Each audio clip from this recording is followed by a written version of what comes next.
Company ने अंत में शक्ति के द्वारा अपनी रक्षा करने का निर्णय किया।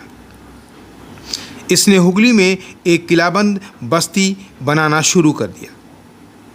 अक्टूबर 1686 ईस्वी में जब हुगली को अंग्रेज़ों ने लूट लिया, तब मुगलों और अंग्रेज़ों के बीच युद्ध आरंभ हो गया। हिजली और बालासोर की मुगल किलेबंदी पर भी अंग्रेज़ों ने प्रहार किया। अंग्रेज़ हार कर हुगली से भाग खड़े हुए। इसे छोड़ वे नदी के बहाव की ओर चल दिए। नदी के मुहाने पर स्थित एक ज्वार द्वीप में ये पहुंच गए। यहाँ से चतुर अंग्रेज अभिकर्ता जॉब चार्नॉक ने समझौते की बातचीत शुरू कर दी।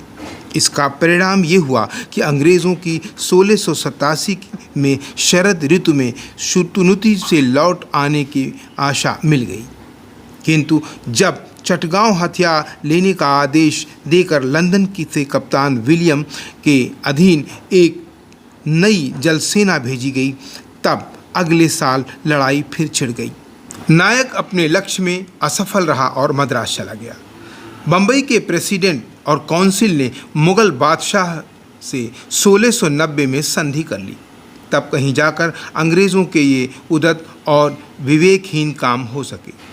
जॉब चार्नॉक अगस्त 1690 में बंगाल लौटा तथा सुतुनुती में एक अंग्रेज़ी कोठी की स्थापना की। इस प्रकार ब्रिटिश भारत की भावी राजधानी की नींव डाली गई और 1687 ईस्वी की अर्ध ज्ञात भविष्यवाणी के मूर्त का रूप देने का पहला कदम उठाया गया। मुगल बादशाह का हुक्म पाने पर बंगाल की हुकूमत में शाइस्ता खां के उत्तराधिकारी इब्राहिम खां ने फरवरी 1691 ईस्वी में एक फरमान निकाला, जिसके अनुसार अंग्रेज़ों को 3000 रुपये वार्षिक के बदले चुंगी कर की अदायगी से मुक्ति दे दी गई। वर्धमान जिले के एक जमींदार शोभा सिंह के विरोध के कारण अंग्रेज़ों को 1696 ईस्वी में अपनी नई कोठी की किलेबंदी करने का मौका भी मिल गया। 1698 ईस्वी में उसने सुतुनुती, कालीकट और गोविंदपुर नामक 3 गांव की जमींदारी दे दी गई, जिसके बदले उन्हें इन गांवों के पहले के मालिकों को 1200 रुपये देने पड़े। ये नवीन किलाबंदी जब बस्ती अब से फोर्ट विलियम कहलाने लगी। यहाँ एक प्रेसिडेंट और काउंसिल की स्थापना की गई। 1700 ईस्वी में बंगाल की अंग्रेज़ी कोठियाँ इन्हीं के अलग नियंत्रण में रखी गई। Sir Charles or fort William का पहला प्रेसिडेंट हुआ। कंपनी की स्थिति उसकी बंगाल वाली बस्ती से कुछ अजीब थी। ये अंग्रेज़ी राजमुकुट की ओर से मुंबई पर अधिकार करती थी और वहाँ किसी भारतीय राजा का कोई अधिकार नहीं पहुँचता था। मद्रास में इसकी शक्तियों का आभार ये था कि भारतीय राजाओं ने इसे मौन रूप से स्वीकार भी कर लिया था। इसके पास अंग्रेजी अधिकार पत्र भी थे। बंगाल में कंपनी की स्थिति के दोनों साधन अधिक प्रत्यक्ष थे।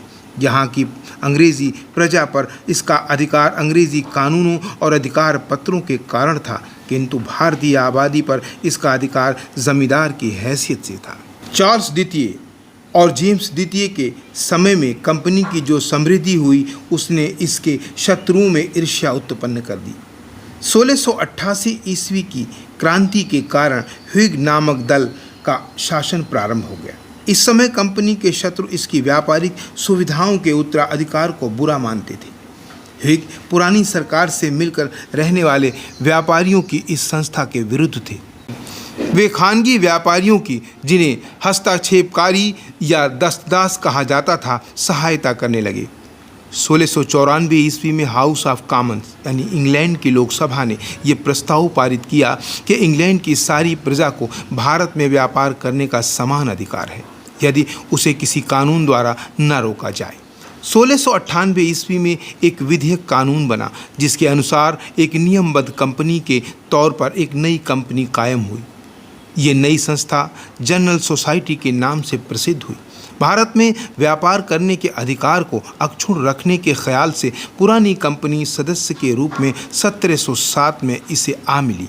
करीब करीब इसी समय रुपए देकर हिस्सेदारी खरीदने वाले बहुत से दूसरे व्यापारियों ने एक अन्य सम्मिलित कोष वाली कंपनी बनाई, जिसका नाम पड़ा इंग्लिश कंपनी ऑफ मर्चेंट यानी सौदागरों की अंग्रेज़ी कंपनी। वित्तीय झंझटों के बावजूद नई कंपनी वस्तुतः पुरानी कंपनी की ओर प्रतिद्वंदिता बन बैठी और इसने नई कंपनी यानी अपने लिए व्यापारिक सुविधाएं प्राप्त करने के उद्देश्य से सर विलियम नॉरिस को औरंगजेब के दरबार में राजदूत के रूप में भेजा, किंतु इसका कोई फल नहीं निकला। मंत्रिमंडल से कुछ दबाव पड़ने पर दोनों कंपनियों ने 1702 ईस्वी में संयुक्त हो जाने का निश्चय किया, जो 1708 से 1709 ईस्वी में गोडोल्फिन के फर्ल के फैसले के अनुसार कार्य में परिवर्तित हो गई। दोनों कंपनियों अब से ईस्ट इंडीज़ के व्यापार करने वाले इंग्लैंड के सौदागरों को मिली हुई कंपनी के नाम से संयुक्त हो गई तथा उनके पारस्परिक विनाशकारी झगड़े सदा के लिए बंद हो गए। मिली हुई कंपनी का कानूनी एकाधिकार सन 1793 तक अछूता बना रहा।